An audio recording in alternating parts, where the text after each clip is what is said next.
الصلاة والسلام على سيد المرسلين أما بعد فأعوذ بالله من الشيطان الرجيم بسم الله الرحمن الرحيم إن الله وملائكته على النبي يا أيها الذين آمنوا صلوا عليه وسلموا تسليما اللهم صل وسلم وبارك على سيدنا محمد النبي الأمي الحبيب العالي القدر العظيم الجاه وعلى آله وصحبه وسلم اللهم اغفر لي محمد صلى الله عليه وآله وسلم اللهم أصلح لي محمد صلى الله عليه اللهم تجاوز عن محمد صلى الله عليه وسلم اللهم اجعلنا من أمة محمد صلى الله عليه وآله وسلم اللهم يا ربي أسألك بحق محمد صلى الله عليه وآله بما غفرت لي اللهم أنت ربي لا إله إلا أنت خلقتنا عبدك وأنا على عهدك ووعدك ما استطعت أعوذ بك شر ما صنعت بنعمتك علي واغفر لي إنه لا يغفر الذنوب إلا أنت واغفر للمؤمنين اللهم مغفر ورحمتك أرجع من عملي اللهم مغفرتك أوسع من ورحمتك أرجع عندي عملي اللهم مغفرتك أوسع من ورحمتك أرجع عندي عملي آمين يا النبي صلى الله عليه وسلم الصلاة والسلام عليك يا رسول الله وعلى آلك وصحابك يا حبيب الله الصلاة والسلام عليك يا نبي الله وعلى آلك وصحابك يا نور الله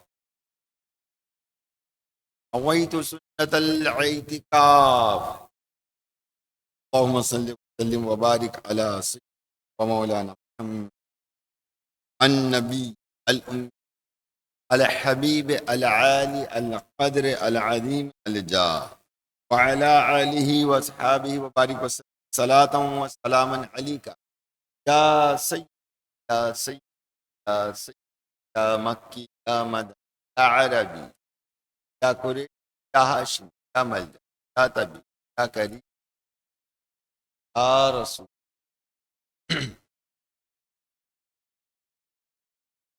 میرے میٹھے محترم اسلام بھائیو، ایک دن اللہ عز و جل کے آخری ہاشمی صلی اللہ علیہ وآلہ وسلم گھر سے باہر تشریف لائے اور اکیلے ہی ایک جانب چل پڑے۔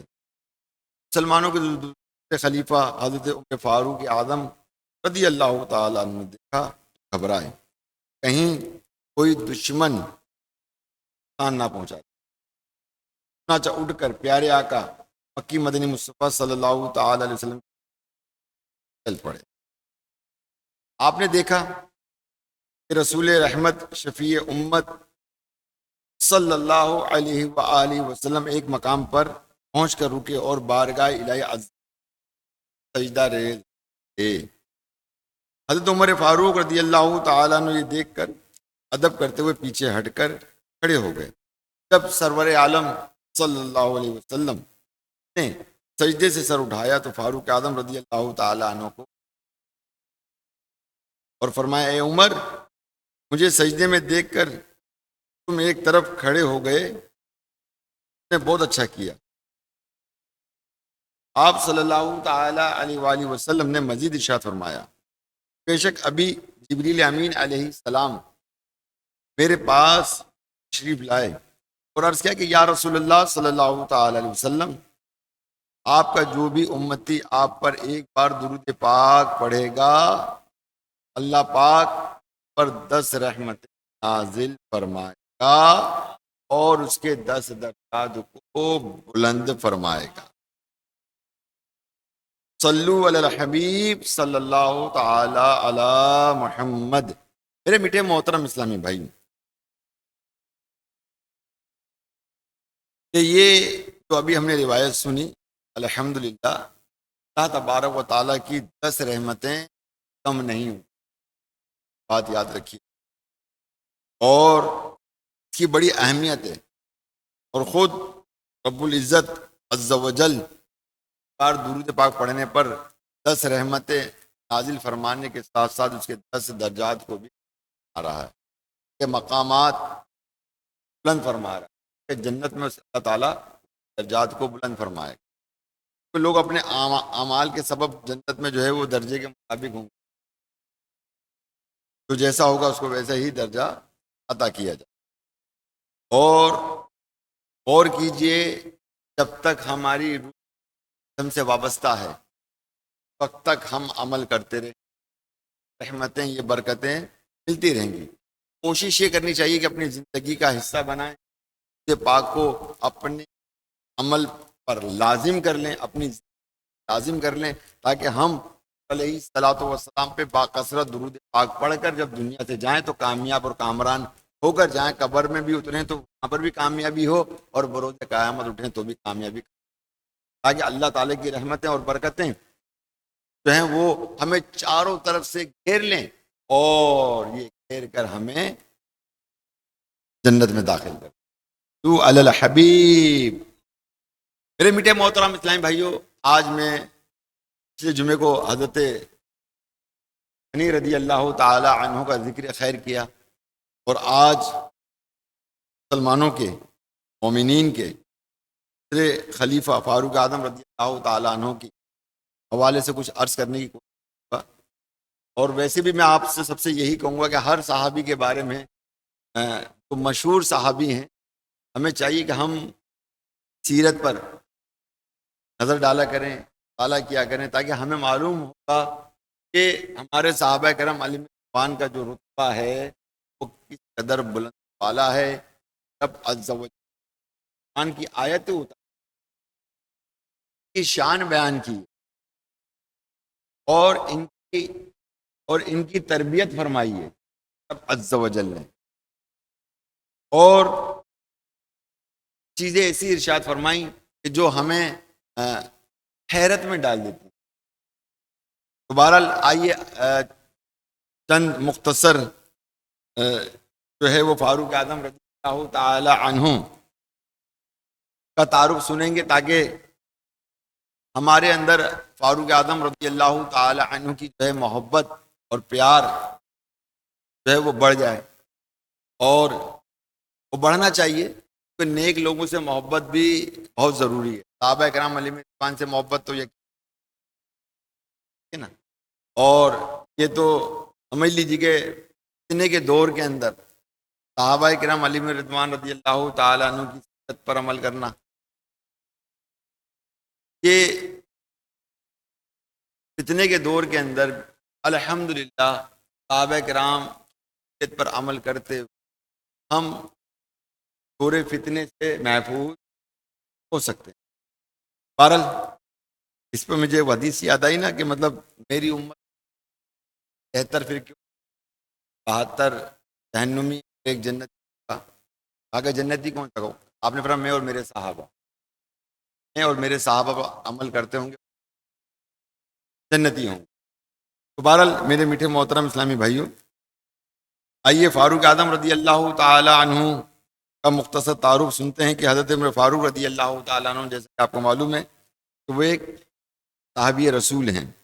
دنیا میں آپ کا نام مبارک عمر ہے، آسمانوں میں آپ کو فاروق کے نام سے پہچانا جاتا ہے۔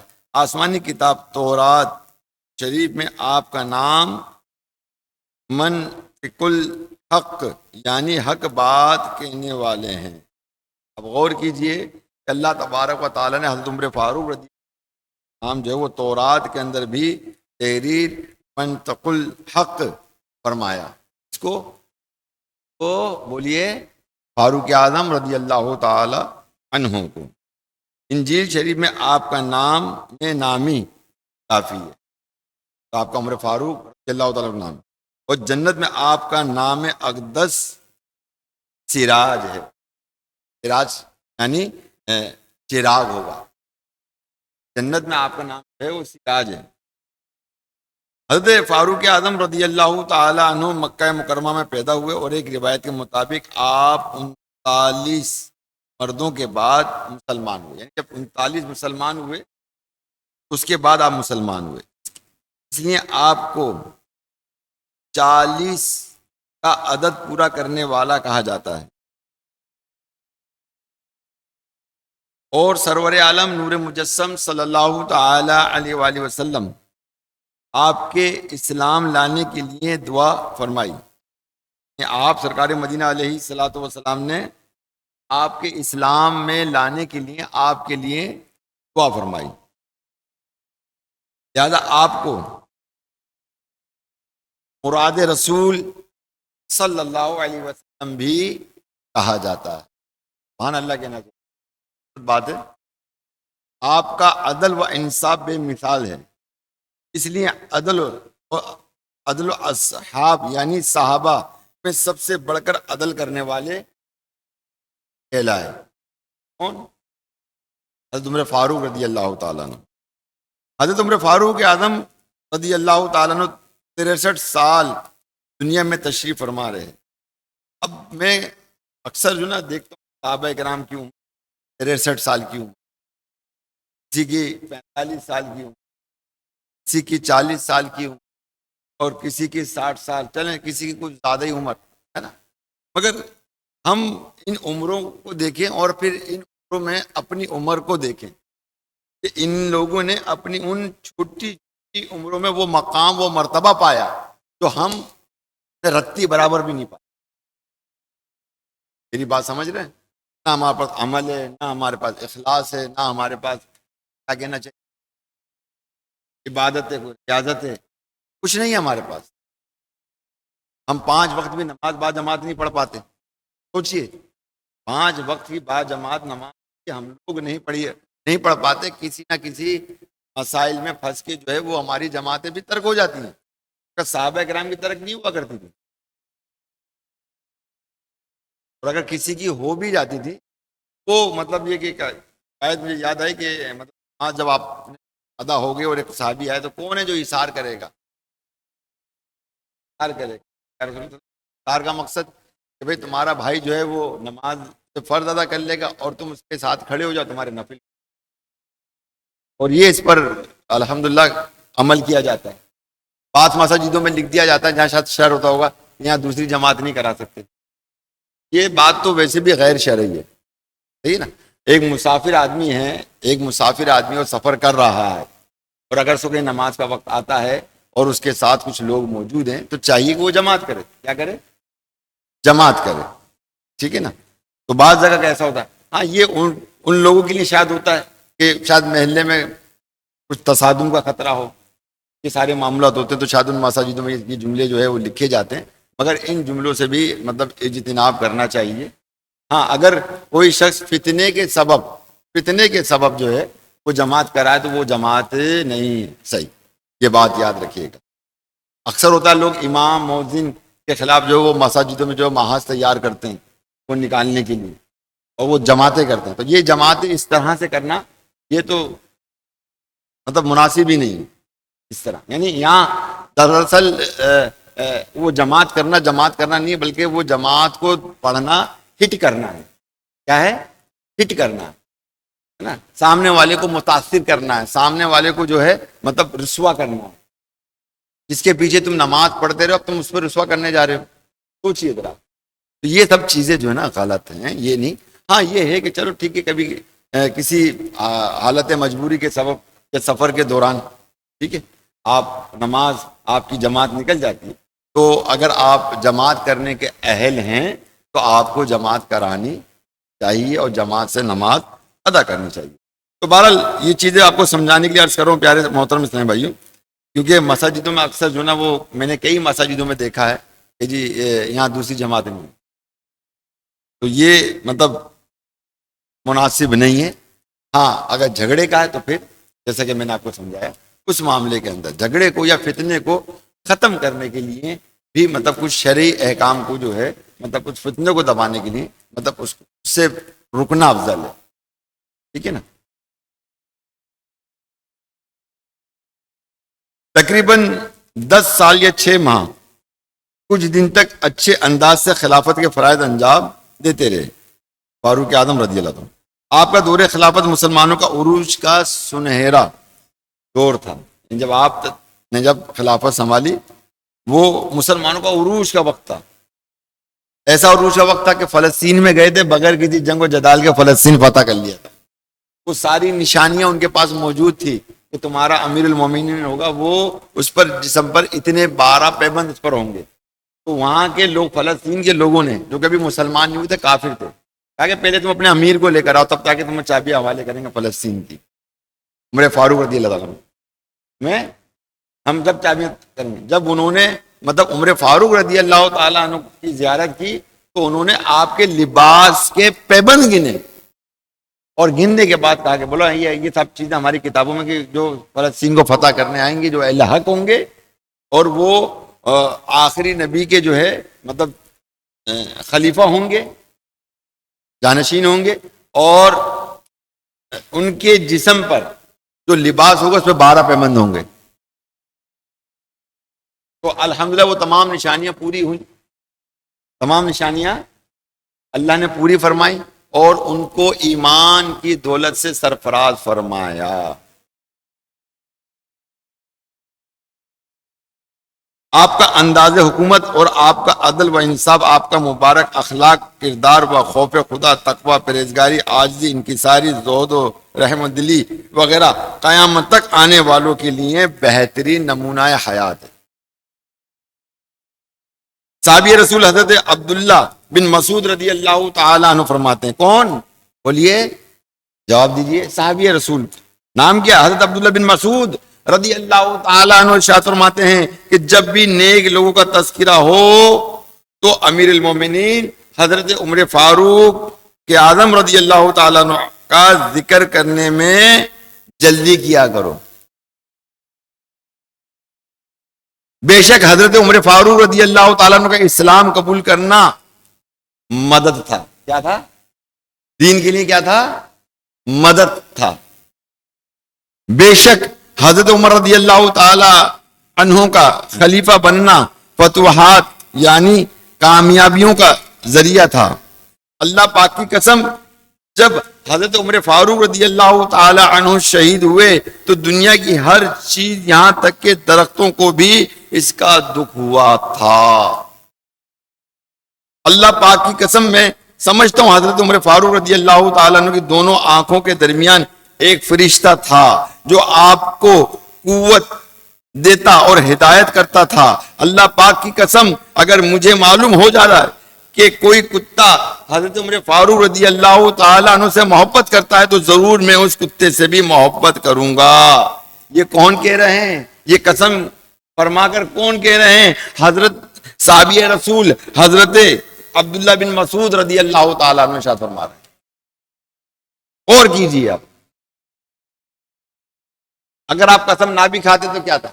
مگر کیا کہ قسم کھانا آپ کی محبت، آپ کا پیار اور بات کو حق الیقین کے ساتھ بیان کرنا. پیارے اسلامی بھائی، قرآن کریم کی 20 آیات ایسی ہیں کہ جو حضرت فاروق اعظم رضی اللہ تعالی عنہ کی شان میں نازل ہوئی ہیں. اب غور کیجئے، 20 آیت مبارکہ ایسی ہیں قرآن پاک کی کہ جو فاروق اعظم رضی اللہ تعالی عنہ کی شان میں نازل ہوئیں. تو ہمیں بھی چاہیے کہ ان کی شان بیان کرتے رہیں. اللہ نے شان بیان کی، یہ تو سنت علیہ ہے. ان کی شان قرآن میں بیان فرمائی، حدیثوں میں تو علیحدہ ہے، اللہ کے نبی نے شطر میں وہ علیحدہ ہے. تو ہم بھی ان کی شان کو بیان کریں، اور ان کی شان میں کوئی مطلب نفی پہلو جو ہے وہ لانا غلط ہے.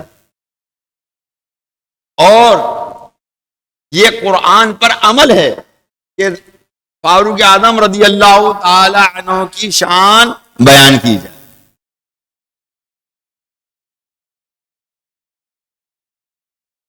تو میرے میٹھے محترم اسلامی بھائیوں، انہی میں سے ایک آیت مبارکہ ہے جو قرآن پاک میں پارہ نمبر 25 سورہ جاسیہ آیت نمبر 14 میں اللہ پاک ارشاد فرماتا، کل تم کہو. کس کو کہنا ہے؟ للذین آمنوا، ان لوگوں سے جو ایمان لائے. ایمان، یہاں ایمان والوں سے مراد مسلمانوں کے دوسرے خلیفہ حضرت فاروق اعظم رضی اللہ تعالی عنہ ہیں. گویا ارشاد ہو رہا ہے کہ اے پیارے محبوب صلی اللہ تعالی علیہ وسلم اپنے صحابی حضرت فاروق اعظم رضی اللہ تعالی عنہ سے فرما دیجئے. کیا فرما دیجئے؟ یغفروا للذین لا یرجون ایام اللہ، وہ درگزر کریں ان لوگوں سے جو امید نہیں رکھتے اللہ کے دنوں کی. اس جگہ لفظ ایام اللہ یعنی اللہ کے دنوں کا معنی ہے اللہ پاک کی مدد یا اللہ پاک کا عذاب اترنے کا دن. یعنی یہاں جو دنوں سے مراد ہے جہاں پر اللہ تعالیٰ کی مدد آتی ہے اور جہاں پر اللہ تبارک و تعالیٰ کا عذاب اترتا ہے، اس دن کا مطلب یہ ہے کہ وہ غیر مسلم اور منافق لوگ جو اللہ پاک کی پکڑ سے ڈرتے نہیں، غرور اور تکبر میں مبتلا ہیں، اللہ پاک کی خفیہ تدبیر کو بھولے ہوئے بیٹھے ہوئے ہیں. خفیہ تدبیر کہتے ہیں کہ بظاہر تو انسان جو ہوتا ہے وہ نیک نظر آ رہا ہوتا ہے، کوئی نہ کوئی اس سے عمل ایسا خطا ہو رہا ہوتا ہے، بظاہر تو نظر آتا ہے قرآن پہ بھی عمل کر رہا ہے، حدیثوں پہ بھی عمل کر رہا ہے، مگر کہیں نہ کہیں ایسا عمل کر رہا ہے کہ جس پر وہ اللہ کا دشمن ہوا اور اللہ اس کا دشمن ہو گیا. کیونکہ ہم دیکھیں دین ہمارا مکمل ہے، دین اسلام ہمارا مکمل. اب ہم دینی معاملات میں اپنے عقل کے گھوڑے دوڑا نہیں سکتے، یہ بات یاد رکھیں. دین مکمل ہو گیا، اس کی دفاع کرنا ہر ایک مسلمان پر لازم ہے، فرض ہے.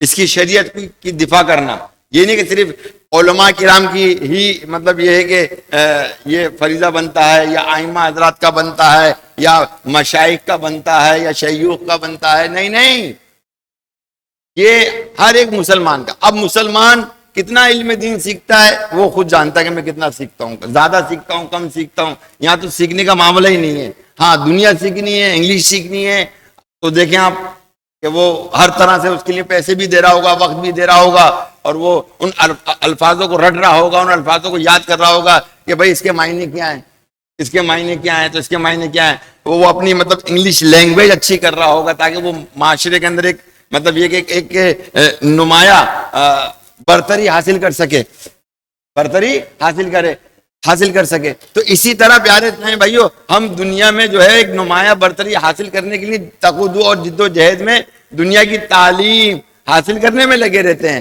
مگر اصل جو ہے ہمیں جو کامیابی کامرانی جو ملے گی ایمان اور حفاظت، ایمان کی حفاظت سے ملے گی، اور ایمان کو ہم حفاظت کے ساتھ دنیا سے رخصت ہوں گے، اور کل بروز قیامت جو ہے وہ ہمیں وہ عزت و مقام اس وقت ملے گا جب میرا رب عز و جل ہم سے راضی ہوگا اور ہمیں بخشش اور مغفرت کی بشارت دی جائے گی اور کہا جائے گا لو سیدھے ہاتھ میں نامہ اعمال جاؤ جنت کی طرف. وہاں پھر ہماری نمایاں، بالکل نمایاں مطلب یہ کہ کیفیت ہوگی، ایک علیحدہ الگ تھلگ نظر آ رہے ہوں گے جو لوگ جنت میں جا رہے ہوں گے، تو لوگ جنت میں جا رہے ہوں گے۔ اصل کامیابی جو ہے ہماری جو ہے وہ دین اسلام پر عمل کرنے پر ہے، یہ بات جانیں، کیونکہ دین اسلام وہ مکمل ضابطہ حیات ہے کہ اس میں دونوں چیزیں ہیں۔ کیا چیزیں ہیں؟ کہ دنیا بھی اور آخرت بھی ہے۔ ربنا آتنا فی الدنیا حسنۃ وفی الآخرۃ حسنۃ وقنا عذاب النار، یہ دعا اللہ کے نبی نے پسند فرمائی کیونکہ اس میں دنیا اور آخرت کی بھلائی کی دعائیں،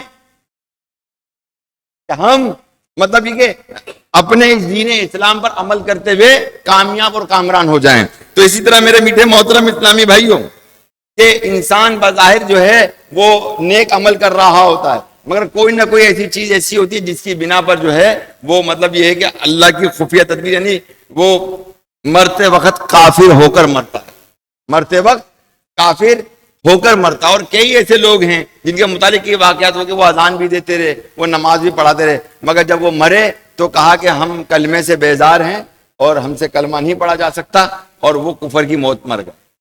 اور جب خواب میں ان کو دیکھا گیا، پوچھا گیا، تو کہا کہ جی میں بد نگاہی کیا کرتا تھا، ایک عورت کے ساتھ بد نگاہی کیا کرتا تھا، جس کے سبب میرا خاتمہ جو ہے وہ ایمان پہ نہیں ہوا۔ اللہ اکبر، اللہ اکبر۔ یہاں تو اتنے لوگ کھڑے ہوتے ہیں، بد نگاہی کر رہے ہوتے ہیں، سوشل میڈیا پہ بد نگاہی کر رہے ہوتے ہیں، رومانٹک سین دیکھ رہے ہوتے ہیں، آپ کو آتا ہے نا، مطلب وہ ساری چیزیں چل رہی ہیں، فلمیں، ڈرامے، گانے باجے، اور مطلب یہ ناچ گانا کود، کیا ہے موبائل پہ دیکھ رہے ہیں، پوری رات دیکھ رہے ہیں، کوئی ایشو نہیں ہے۔ کیا پوری رات اسی طرح اللہ کی عبادت ریاضت کی ہے؟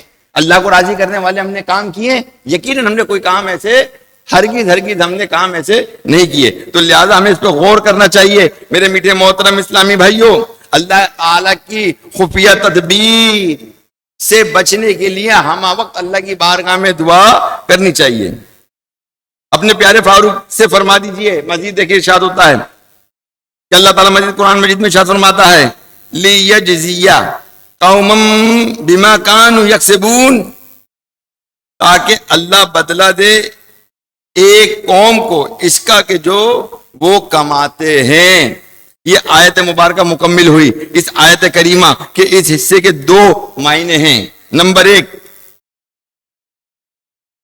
تو یہ ہے کہ فاروق اعظم رضی اللہ تعالیٰ فرمائیے کہ وہ ان غیر مسلموں کو معاف فرما دیں، اللہ پاک خود ان بے دینوں کو سزا دے گا۔ دوسرا معنی یہ ہے کہ اے محبوب فاروق اعظم سے فرمائیے کہ ان بے دینوں کو معاف کر دیں، اللہ تعالیٰ انہیں یعنی فاروق اعظم رضی اللہ تعالیٰ عنہ کو بہترین جزا، بولیے بہترین جزا عطا فرمائے گا۔ کہ اللہ نے کیا فرمایا؟ اے میرے محبوب کے صحابی رسول اے عمر فاروق رضی اللہ تعالیٰ عنہ، ان غیر مسلموں کو جو آپ کو برا بلا کہتے ہیں آپ تو انہیں معاف کر دیں، مگر میرا رب انہیں معاف نہیں کرے گا۔ وہ اللہ کی پکڑ میں آئیں گے، وہ اللہ کی پکڑ میں آئیں گے۔ بعض لوگ ہوتے ہیں کہ وہ حق پر نہیں آتے نا، بعض ایسے ہوتے ہیں کہ بعض کافر ایسے ہوتے ہیں کہ وہ اتنی کفریات پہ کہ اس حد تک پہنچ جاتے ہیں، اس حد تک پہنچ جاتے ہیں کہ اللہ تعالیٰ ان سے ناراض ہوتا ہے، وہ اللہ سے جنگ کرتا ہے اور اللہ ان سے جنگ کرتا ہے۔ صحیح ہے؟ اور اللہ سے کوئی جنگ جیت سکتا ہے؟ بتائیے، کوئی جنگ نہیں۔ تو ایسے لوگوں کو اللہ تعالیٰ ہدایت بولیے عطا نہیں فرماتا، کہ حدیث پاک ہے نا کہ ہر ایک کا کفر ایک جیسا نہیں ہوتا۔ اللہ کے نبی نے فرمایا کہ ہر ایک کا کفر ایک جیسا نہیں ہوتا، جس کے دل میں میری جتنی بھی مطلب یہ ہے کہ بغض ہوگا، اس کا کفر اتنا ہی بڑھ کر ہوگا، اتنا ہی بڑھ کر ہوگا۔ کسی میں کم ہوگا تو اس کے اندر کم کفر ہوگا، کسی میں زیادہ ہوگا اور کسی میں شدت والا ہوگا تو اتنا ہی زیادہ ہوگا۔ اب دیکھ کفار ہمارے کو ہراساں کرتے ہیں، ہے نا، کہیں حضور علیہ الصلوۃ والسلام کے مطلب یہ ہے کہ خاکے بنا کر، تو کہیں مطلب یہ ہے کہ قرآن پاک کا تقدس پامال کر کے، تاکہ ہم ہراساں ہوں، ہمیں تکلیف ہو، ہمیں وہ تکلیف پہنچاتے ہیں ہر طرح سے، ہر لحاظ سے، جبکہ خود سب سے زیادہ دہشت گرد اور سب سے زیادہ مطلب ظالم لوگ جو ہیں وہ کفار ہیں، یہود و نصارہ۔ یہ بات یاد رکھیے، اور یہ آپ کے سامنے، یہ بات آپ کے سامنے کھل کے آ رہی ہے اس وقت، کہ جو غزہ میں ہو رہا ہے، جو فلسطین میں ہو رہا ہے اور ہوتا ہوا آ رہا ہے، اور جتنا اب لوگوں کو فلسطین کے بارے میں پتہ لگا ہے، تو آج یہ بات بخوبی اچھی طرح سمجھ میں آتی ہے کہ لوگ کہتے ہیں کولڈ ڈرنک تو بولو اسرائیلی، ہمیں کولڈ ڈرنک نہیں چاہیے، پاکستانی دے دو، جیسی بھی پاکستانی دے دو۔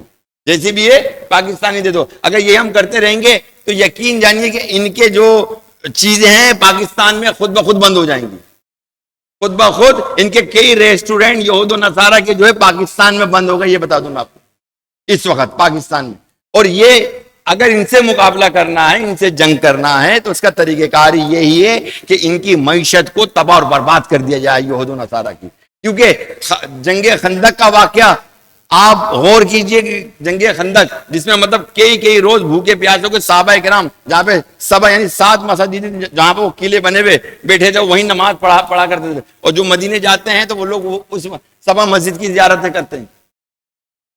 اس جنگ خندق کے اندر کیا تھا کہ یہودیوں سے جو مقابلہ تھا, جنگ ہو رہی تھی ان سے, اور مسلسل جنگ تھی. اللہ کے نبی علیہ الصلوۃ والسلام نے, جس سے ان کی معیشت جو تھی وہ بہت زیادہ تھی, وہ تھی درختوں سے.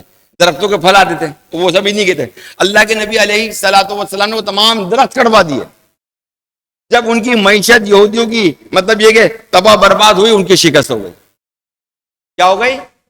ان کو شکست ہو گئی. ان کو شکست. تو اگر ان کو شکست دینا ہے تو معاشی طور پہ ان کو تباہ برباد کرنا ہوگا. یہ بات یاد رکھیے. تو لہٰذا ان کی کوئی بھی پروڈکٹ ہے نا, کوئی بھی پروڈکٹ ہے, اس کو استعمال ہی نہ کریں, چھوڑ دیں اس کو. آپ معلومات کریں. اور اس سے کیا ہوگا کہ ہمارے جو پاکستان کے اندر لوگ کام کرنے والے ہیں, جو بے روزگاری ہے وہ ختم ہوگی. کیوں؟ بولے یار یہ پروڈکٹ نہیں ہے تو ختم, یہ تو باہر سے آتی ہے, اب پاکستانی اس کو بنائیں گے.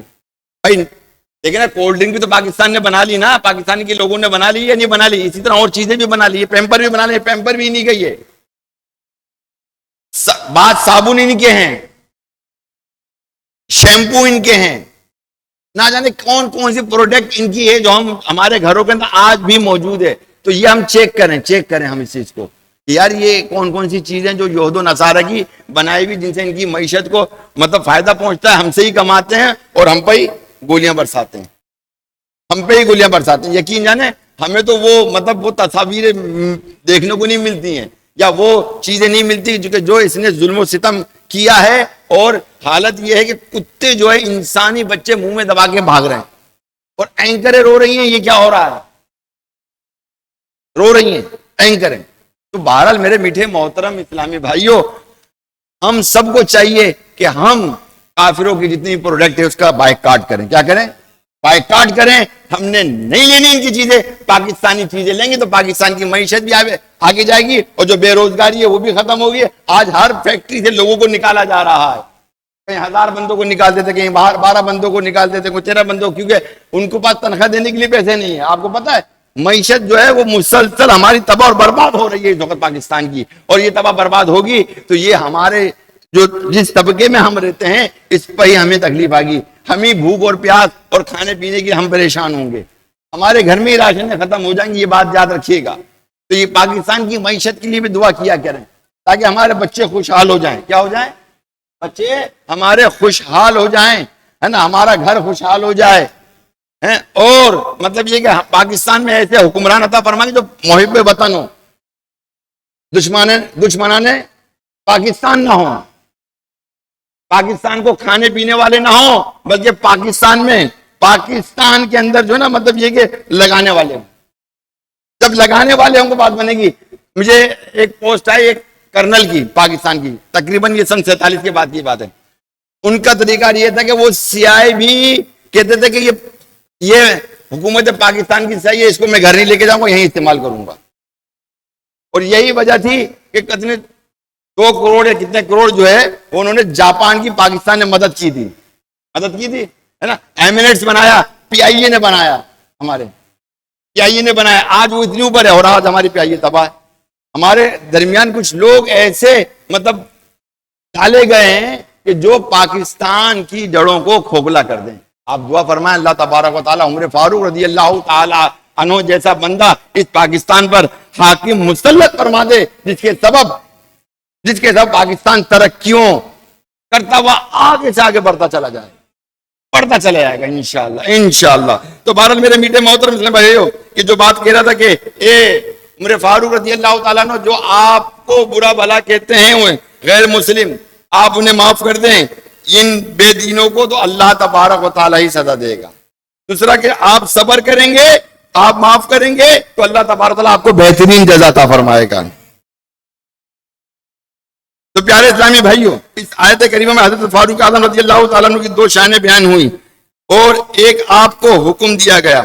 پہلے نمبر پہ تو یہ آیت کریمہ اس بات کی گواہ ہے کہ حضرت فاروق اعظم رضی اللہ تعالیٰ عنہ صاحب ایمان ہے اور ایسے باکمال مومن ہے کہ آپ کا رب بھی آپ کے ایمان کا تذکرہ فرماتا ہے۔ کیا یہ سب سبحان اللہ تو کہتے ہیں حضرت؟ یہ سبحان اللہ اس لیے کہنا چاہیے کہ جو فاروق اعظم رضی اللہ تعالی عنہ کی شان میں جو کفار مطلب جو لوگ مطلب یہ ہے کہ گستاخیاں کرتے ہیں، گستاخی کرتے ہیں، اس کا رد ہماری محبت اور پیار سے ہونا چاہیے، ہمارے کردار سے ہونا چاہیے، ہمارے کردار سے، ہماری محبت، ہمارے پیار سے ہونا چاہیے۔ صحابہ کرام سے پیار کیجئے، انشاءاللہ انہی کے نقش قدم میں چل کے جنت میں داخل ہو جائیں گے۔ بخاری شریف کی حدیث ہے کہ صحابی رسول حضرت ابو ہریرہ رضی اللہ تعالیٰ عنہ فرماتے ہیں کہ ایک دن اللہ پاک کے آخری نبی رسول ہاشمی صلی اللہ تعالی علیہ وسلم نے ہمیں نماز فجر پڑھائی اور سلام پھیرنے کے بعد ہماری طرف رخ انور پھیرا اور فرمایا ایک شخص اپنی گائیں لیے جا رہا تھا، پھر اس پر سوار ہو گیا، گائیں کو مارنے لگا۔ اس پر گائیں نے اس شخص سے کہا ہم اس کام یعنی سواری کے لیے نہیں بنائے گئے۔ گائے نے کیا کہا کہ ہم مطلب یہ کہ سواری کے لیے نہیں بنائے گئے، ہمیں تو اللہ پاک نے کھیتی باڑی کے لیے پیدا کیا ہے۔ اب گائے بے زبان جانور عربی زبان میں کلام کرے تو تعجب کی بات ہے۔ تو چنانچہ صحابہ کرام علیہم رضوان نے تعجب سے کہا کہ سبحان اللہ، کیا گائے بھی بولتی ہے؟ کیا گائے بھی کلام کرتی ہے، بولتی ہے، عربی بولتی ہے؟ تو پیارے آقا مدینے والے مصطفیٰ صلی اللہ تعالی علیہ وآلہ وسلم نے صحابہ کرام علیہم رضوان کو اس بات کے جواب میں ارشاد فرمایا گائیں بولتی نہیں مگر اللہ پاک چاہے تو گائیں کو بھی بولنے کی طاقت عطا فرما سکتا۔ اس بات پر میں بھی ایمان لایا، حضرت ابوبکر صدیق رضی اللہ تعالیٰ عنہ بھی ایمان لائے اور حضرت عمر فاروق رضی اللہ تعالیٰ عنہ نے بھی اس کی تصدیق فرمائی۔ یعنی جب اللہ کے نبی نے ارشاد فرمایا کہ گائیں بولتی نہیں ہے مگر اللہ تعالیٰ جب چاہے تو وہ گائیں بول سکتی ہے، جب اللہ چاہے تو گائیں بول سکتی ہے۔ اب اس بولنے پر کہ اللہ ان اللہ علی کل شیء قدیر، کہ اللہ تعالیٰ ہر شے پہ قادر ہے، ہر شے پہ وہ قادر ہے، تو پیارے اسلامی بھائیوں وہ جو چاہے کر سکتا ہے، اس پر ایمان کہا گیا ہم نے بھی رکھا، کیونکہ ابھی ایمان کی کسوٹیاں چل رہی ہیں نا، جیسے جیسے دین اتر رہا تھا، جیسے جیسے دین کے معاملات طے ہو رہے تھے، ایسے ایسے ایمان میں صحابہ کرام میں پختگی آ رہی تھے، اس پر بھی ایمان رکھنا ہے، اس پر بھی ایمان رکھنا ہے، جنت پہ بھی ایمان رکھنا ہے، دوزخ پہ بھی ایمان رکھنا ہے، لوح محفوظ پہ بھی ایمان رکھنا ہے، چاروں کتابوں پہ بھی ایمان رکھنا ہے، 1,24,000 کم و بیش پیغمبر پہ بھی ایمان رکھنا ہے۔ تو یہ آہستہ آہستہ چیزیں مکمل ہوئی کہ ہمیں کہاں کہاں کس جگہ پر جو ہے وہ ایمان رکھنا ہے۔ تو پتہ لگا کہ جو میرا رب چاہے ویسے گائیں بولتی نہیں ہے مگر میرا رب چاہے تو وہ کلام کر سکتی۔ پھر پیارے آقا مدینے والے مصطفیٰ صلی اللہ تعالی علیہ وسلم نے ایک اور واقعہ بیان فرمایا۔ ایک چرواہا اپنی بکریوں کی رکھوالی کر رہا تھا، اچانک ایک بھیڑیے نے بکری پر حملہ کیا اور ایک بکری کو پکڑ کر لے گیا۔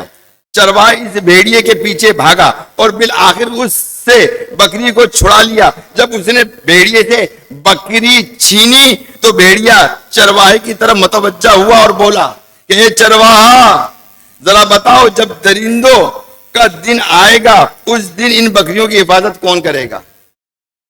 اس پر بھی صحابہ کرام علیہ رضوان نے تعجب سے بولے سبحان اللہ، کیا بھیڑیا بھی بولتا ہے؟ پیارے نبی رسول ہاشمی صلی اللہ تعالی علیہ وسلم نے پھر وہی جواب ارشاد فرمایا کہ بھیڑیا بولتا نہیں مگر اللہ پاک چاہے تو اسے بولنے کی طاقت عطا فرما سکتا ہے۔ اس بات پر بھی ایمان لائے، ابو بکر بھی ایمان لائے، عمر فاروق نے بھی اس کی تصدیق فرمائی۔ تو پیارے محترم بھائی سبحان اللہ، یہ شان صدیق اکبر، یہ شان فاروق اعظم رضی اللہ تعالی عنہ اور صحابہ کرام علیہ رضوان نے سوال کیا تھا کہ رسول اکرم نور مجسم صلی اللہ تعالی علیہ وسلم کے فرمان مبارک کو سمجھنا چاہا تو پیارے نبی رسول ہاشمی صلی اللہ تعالی علیہ وسلم نے اس کا جواب کیا دیا کہ آپ صلی اللہ علیہ وسلم نے صدیق فاروق اعظم کے ایمان کو بطور گواہ بیان کر دیا. جب میں رسول خدا ہو کر اس پر ایمان رکھتا ہوں تو ابو بکر رضی اللہ تعالیٰ عنہ اور صدیق ہو کر ایمان رکھتے ہیں اور عمر رضی اللہ تعالیٰ عنہ فاروق ہو کر ایمان رکھتے ہیں تو یقیناً بات ایسی ہی ہے جیسے کہ میں نے کہی ہے. علامہ ابن حجر رحمۃ اللہ تعالیٰ فرماتے ہیں کہ پیارے آقا مدینے والے مصطفیٰ صلی اللہ تعالی علیہ وسلم نے صحابہ کرام علیہ رضوان کے تعجب کے جواب میں صدیق اکبر فاروق اعظم رضی اللہ تعالیٰ عنہ کے ایمان کے بطور شہادت ذکر کیا کہ یہ اس وجہ سے کہ صدیق اور فاروق رضی اللہ تعالیٰ عنہما کا ایمان بہت کامل اور یقین نہایت ہی پختہ ہے. یعنی اللہ کے نبی نے بھی جو ہے آپ کے ایمان کی تصدیق فرمائی کہ ان کا ایمان انتہائی پختہ ہے. اب آپ بولو یہ تو کوئی بات ہی نہیں ہے, ہم بھی تو ایمان پختہ رکھتے ہیں. رکھنا چاہیے, ہونا چاہیے. اب ایک بات دیکھو, اگر کوئی پکڑ کے بولے کہ چل تو کلمے کا منکر ہو جا, کیونکہ ہم موت سے محبت تو نہیں کرتے, موت سے تو ہم فرار ہوتے ہیں, موت کو ہم مکروہ سمجھتے ہیں, ہمیں یہ نہیں پتا کہ موت جو ہے اللہ سے ملاقات ہے. کیا ہے؟ اللہ سے ملاقات ہے. اچھا, اللہ سے ملاقات اسی صورت میں کہ ہمارے اعمال مومنین جیسے ہونے چاہیے, ہمارے اعمال صحابہ کرام جیسے ہونا چاہیے, ہمارے اعمال تابعین تبع تابعین جیسے ہونا چاہیے, ہمارے اعمال جو ہیں وہ اولیاء کرام جیسے ہونے چاہیے. جب اس طرح کے ہوں گے تو پھر کیا ہوگا؟ پھر ہمارے اندر خود بخود یہ بات پیدا ہوگی کہ ہم اللہ کی ملاقات کو پسند کریں, تو موت سے پھر ہمیں نفرت نہیں ہوگی, موت سے محبت ہوگی. اللہ کے نبی نے فرمایا کہ جو موت سے محبت کرتا ہے وہ میرا دوست ہے. ارے دوست بن جائیے, اللہ کے نبی کا کہ دوست بن جائیے, کیونکہ موت تو یقینی ہے, وہ آنی ہے. ہم موت کو اپنے پاس سے دور نہیں کر سکتے. تو لہذا میرے میٹھے محترم اسلامی بھائیوں, کہ آج اگر کوئی کھڑا ہو کے بولے کہ میں گولی مار دوں گا, اب بندے جان بچانے کے لیے, ہے نا, جان بچانے کے لیے, مطلب یہ ہے کہ وہ کیا کہنا چاہیے کہ وہ کلمے کا انکار کر دیں تو بندہ کافر ہو گیا. اور شاید آپ نے برما میں دیکھا ہوگا, برما کی جو ویڈیوز آئی تھی سب ڈیلیٹ ہو چکی ہیں فیس بک سے اور کیا کہتے ہیں یوٹیوب سے, کہ بندوں کو کاٹ رہے ہیں مسلمانوں کو, مگر وہ مسلمان کلمہ پڑھ رہا ہے, لا الہ الا اللہ محمد رسول اللہ صلی اللہ علیہ وسلم. اور زیادہ تر جو شہادت پانے والے لوگ جو مسلمان ہیں, انہوں نے زیادہ تر کلمہ پڑھ کر اپنی جان اللہ کے سپرد کر دی برما کے اندر. تو کبھی بھی ایسا معاملہ تو بس دنیا سے جانے ہی نا, کلمے کا ورد کرنا شروع کر دے, لا الہ الا اللہ محمد رسول اللہ. تجدید ایمان ہوتا ہے. کیا ہوتا ہے یہ؟ تجدید ایمان ہوتا ہے. تو لہذا میرے میٹھے اسلامی بھائیوں, میں تو چاہتا ہوں تو بہت کچھ آپ تک بیان کروں, بتاؤں, پہنچاؤں, تاکہ تمام چیزیں آپ اور ہم سمجھ سکیں, کیونکہ دین کو سمجھنا ہر ایک مسلمان کے لیے ضروری ہے. آج لوگ دین کو سمجھتے نہیں, دین کو سمجھتے ہیں بس ایسے ہی, صحیح نا, کوئی وہ اہمیت نہیں ہے کہ جو دنیا کی اہمیت بدقسمتی سے جو ہے نا وہ ہمارے نزدیک ہے. تو بہرحال میرے میٹھے محترم سمجھ آئیے, بخاری اور مسلم شریف کی آپ کو حدیث مبارکہ سناتا ہوں کہ صحابی رسول حضرت ابو سعید خدری رضی اللہ تعالیٰ عنہ سے روایت ہے, اللہ پاک کے آخری نبی رسول ہاشمی صلی اللہ تعالیٰ علیہ وسلم نے فرمایا کہ میں نے خواب دیکھا کہ مجھ پر لوگ پیش کیے گئے ہیں, انہوں نے قمیض پہن رکھی تھی کہ کسی کی قمیض سینے تک تھی تو کسی کی اس سے بھی کم, اور ایک روایت میں ہے کہ کسی کی قمیض سینے تک تھی تو کسی کی ناف تک, تو کسی کی گھٹنوں تک, اور کسی کی آدھی پنڈلی تک. اور پھر مجھے عمر فاروق رضی اللہ تعالی عنہ کو دکھایا گیا, ان کی قمیض ان کے پاؤں سے بھی نیچے تھی کہ چلنے میں گھسٹ رہی تھی.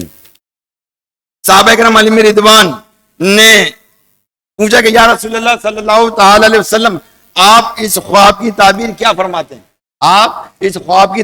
فرماتے ہیں؟ تو آپ نے فرمایا کہ اس خواب کی تعبیر دین ہے. جس کے بعد جتنا دین تھا, مطلب کسی کے سینے تک تھا, کسی کے ناف تک تھا, کسی کے گھٹنے تک تھا, اور عمر فاروق رضی اللہ تعالیٰ عنہ تک نیچے تک تھا. سب سے زیادہ دین جو تھا اور ایمان جو پختگی تھی وہ عمر فاروق رضی اللہ تعالیٰ عنہ. سبحان اللہ تو کہتے ہیں یار. اللہ اکبر. جاری رہے گا انشاءاللہ انشاءاللہ انشاءاللہ. تو پیارے محترم اسلام، ایک اور حدیث پاک سے معلوم ہوا کہ حضرت عمر فاروق رضی اللہ تعالیٰ عنہ دین میں نہایت ہی پختہ اور بہت مضبوط ایمان والے ہیں، بہت مضبوط ایمان والے ہیں. ایک اور حدیث پاک میں کہ رسول رحمت شفیع امت صلی اللہ تعالی علیہ وسلم نے ارشاد فرمایا کہ دینی معاملے میں سب صحابہ رضی اللہ تعالی عنہم سے بڑھ کر سختی کرنے والے حضرت عمر رضی اللہ تعالیٰ عنہ ہیں. اور ایک روایت میں ہے کہ فرمایا کہ عمر یعنی اللہ پاک کے احکام کے معاملے میں میرا سب سے پختہ امتی عمر فاروق ہے. اللہ اکبر. آپ ذرا غور کیجئے، دیکھیں عمر فاروق رضی اللہ تعالیٰ عنہ شریعت پر عمل کرنے کے لیے سب سے زیادہ منفرد آدمی تھے، جبکہ تمام صحابہ کرام کرتے تھے عمل، ایسی بات نہیں، مگر آپ کا ایک منفرد انداز تھا. آپ اس پر سختی کیا کرتے تھے، یعنی اپنے اوپر سختی ہے. اللہ کا حکم آ گیا، ختم، خلاص، اب میرا کچھ نہیں چلے گا، میری نہ آنا چلے گی، نہ میری خواہشات چلے گی، نہ میری کوئی عقل چلے گی. صحیح ہے، اللہ کا حکم آ گیا، خلاص. اور یہی ہوتا تھا کہ جب کہیں آپ جذبات میں آتے تھے، جذبات میں، اور جب قرآن کی کوئی آیت کوئی صحابی رسول پڑھ کے سناتے تھے، ایک دم بیک ہو جاتے تھے، ایک دم بیک ہو جاتے تھے، اور اس سے اپنی اصلاح کرتے تھے، اور مطلب یہ کہ اس سے اچھی طریقے سے پھر اور مزید پختگی کے ساتھ اس پر عمل کرتے تھے. تو آپ جو ہے نا مطلب دین پر عمل کرنے پر اور شریعت پر عمل کرنے پر بہت سخت ہوا کرتے تھے، بہت زیادہ سخت ہوا کرتے تھے. اور دیکھیں آج ہم مطلب اپنے عمل میں ہم لوگ سخت نہیں کرتے. ہم مطلب کیا ہم نے نماز کے معاملے میں اپنے اوپر سختی کری؟ جواب دیجئے. 5 وقت نماز کیا ہے ہم پر؟ بولے نا، 5 وقت کی نماز کیا ہے ہم پر؟ ڈر کیوں رہے ہو؟ کوئی مارے گا تو نہیں، کوئی بیٹے گا تو نہیں. 5 وقت کی نماز ہمارے پر کیا ہے؟ بولیے، فرض ہے. اب بتاؤ اس فرض میں ہماری اپنی خود کی کتنی سختی ہے؟ جواب دیجئے. تو یہ تو اس عمل پر سختی سے عمل کیا کرتے تھے، خود سے اپنی ذاتی طور پر عمر فاروق رضی اللہ تعالیٰ عمل کیا کرتے تھے سختی کے ساتھ. کیا ہم سختی کے ساتھ 5 وقت نماز ادا کر رہے ہیں؟ جواب دیجئے. کر رہے ہیں؟ نہیں کر رہے، نہیں کر رہے، کیونکہ شاید ہماری قمیض جو ہے نا مطلب جو خواب کی تعبیر کے حوالے سے جو اللہ کے نبی علیہ السلام نے دیکھا، شاید وہ ہماری دلی تک ہی ہے، یہیں تک ہی ہے، باقی نیچے تک نہیں ہے. بھائی کو نیچے تک لے کے آؤ، پختگی لے کر آؤ. پختگی اسی صورت میں ہوگی جب ہم نمازی ہوں گے. کیا ہوں گے؟ ہم نمازی ہوں گے، مسجد کو آباد کرنے والے ہوں گے، نیک عمل کرنے والے ہوں گے، تقویٰ پرہیزگاری اختیار کرنے والے ہوں گے، تب جا کے یہ ساری باتیں بنیں گی. اور دین پر چل چل کر انشاءاللہ تعالیٰ ہم کامیابی کامرانی والی زندگی گزارتے ہوئے دنیا سے رخصت بھی ہو جائیں گے انشاءاللہ انشاءاللہ. تو ہم کوشش تو کریں، ہم کوشش ہی نہیں کر پاتے. اللہ کے نبی نے ارشاد فرما دیا کہ میرا جو امت ہے وہ مطلب یہ کہ میری امت میں جو ہے یہ واحد ہے کہ جو اللہ کے احکامات کے معاملے میں پختگی کے ساتھ عمل کرتا ہے. تو ہمیں چاہیے کہ ہم بھی اسی طرح مطلب جو اللہ کے احکامات ہیں اس کو پختگی کے ساتھ عمل کریں. آج تو یہ کہا جاتا ہے، کیا کہا جاتا ہے کہ بھائی قرآن پاک میں یہ لوگ اگنور کر جاتے ہیں، یقین جانو اگنور کر جاتے ہیں. اللہ کے نبی نے یہ ارشاد فرمایا، تم کیا کر رہے ہو؟ اللہ کے ارے یار چھوڑو، رہنے دو، بس کچھ نہیں. ہاں، یا پھر منہ بن جائے گا، یا تو منہ بن جائے گا. اگر قرآن و شریعت کی بات کر لو اور آپ کوئی غلط عمل کر رہے ہو تو منہ بن جائے گا بندے کا. ارے کائے کا منہ بن رہا ہے بھائی؟ کائے کا منہ بن رہا ہے؟ اس طرح تم شریعت سے منہ موڑو گے تو گویا کہ تم کیا کر رہے ہو؟ تم اللہ کے احکامات کو پامال کر رہے ہو، اور یہ پامال کرنا تمہیں جہنم میں لے جائے گا. یہ بات یاد رکھیے گا. فوراً سلنڈر ہو جاؤ. یہی صحابہ کرام علیہ رضوان کا طریقہ تھا کہ وہ سلنڈر ہو جائے گا. کہ صحابہ کرام کے اندر تو گٹی کے اندر جو ہے وہ کیا کہتے ہیں شراب پلائی جاتی تھی. جب اس کی حرام قرار دیا گیا تو پتہ ہے مدینے پاک سے مطلب شراب کی ندیاں نکلی ہیں، اور تمام صحابہ کرام نے شراب کو مطلب بہا دیا. ذرا غور کیجئے، کیونکہ اللہ کا حکم آیا. کس کا حکم آیا؟ جواب دیجئے، کس کا حکم آیا؟ اللہ کا حکم آیا. جب اللہ کا حکم آیا تو پھر انہوں نے اپنی خواہشات کو نہیں دیکھا، اپنے کسی مطلب یہ کہ انسان سگریٹ پیتا نشہ آتا ہے نا، وہ چھوڑتا ہی نہیں ہے نا، شراب پیتا تو وہ چھوڑتا نہیں ہے نا. انہوں نے اپنی نفس کی خواہشات نہیں دیکھی، بلکہ اللہ تبارک و تعالیٰ کا حکم سنا اور اس پر عمل کیا. تو بھائیو ہم بھی تو انہی میں مسلمانوں میں سے ہیں. ہمیں بھی تو یہ سب کچھ کرنا چاہیے کہ جو صحابہ کرام علیہ رضوان نے کیا.